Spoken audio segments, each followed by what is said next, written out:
Hello বন্ধুরা, কালকে আমাদের এখানে ঝড় বৃষ্টি হয়েছিল, কারেন্ট ছিল না, ফোনে চার্জ ছিল না, ভিডিও করা হয়নি। তো তোমাদের এখন দেখাচ্ছি আমি কি করছি। এই যে কালকে আমসত্ত্ব দেবো, তার জন্য এখন এটা রেডি করে রাখলাম জালটা দিয়ে।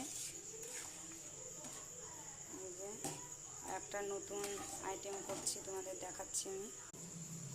তো বন্ধুরা, আমি এখন আমসত্ত্ব করা দেখলে জাল টাল দেওয়া হয়ে গিয়েছে। আর এই যে এখন পাকা পাকা আম নিয়ে নিয়েছি ধুয়ে, তো 4টে পাকা আম নিয়ে নিয়েছি এখন আমি। আর এই যে একটা কাঁচা আম নিয়েছি, ফুটি তৈরি করব। এই কাঁচা আম একটা দেবো আর 4টে পাকা আম দেবো এই সাইজের, দিয়ে ফুটি তৈরি করব। তোমাদের ফুটি তৈরি করে দেখাচ্ছি, একবারে দোকানের মতন হবে, খেতেও টেস্টি হবে, রেখে খাওয়া যাবে। তো কী করে ফুটি তৈরি করি তো তোমরা দেখো। দেখো বন্ধুরা, আমি এই ফুটি করার জন্য এই পাকা আম আর কাঁচা আম নিয়েছি। কাঁচা আমে যদিও বা কালার চলে এসছে, তবুও কাঁচা ফুটি করতে হলে কাঁচা আম দেওয়া একটা অবশ্যই দরকার। তো এগুলো আমি এখন কড়াতে ফুটিয়ে নেব। কালকে সারাদিন কারেন্ট ছিল না, সারা রাত কারেন্ট ছিল না, আজকেও সেই 7:30 8টায় কারেন্ট আসলো, নাহলে আমার অনেক আগে এগুলো হয়ে যেত। তো তোমাদের আমি ফুটি করে দেখাচ্ছি ভালো করে, দোকানের মতনই হয়।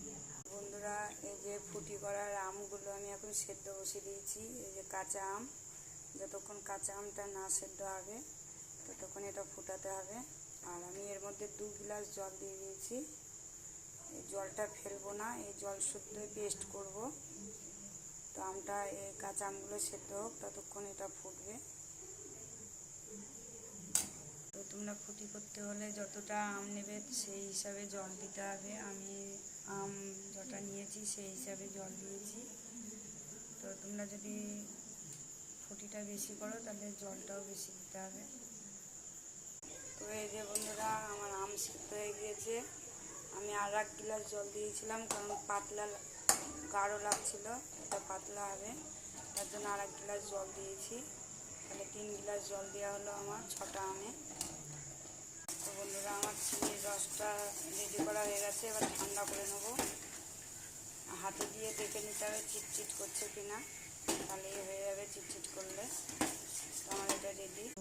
এই যে আমার রসের মধ্যে এখন আমের জুসটা দেওয়া হবে, ফুটির মিশাবো। বন্ধুরা, আমার ফুটি রেডি, এখন বোতলে ঢালবো।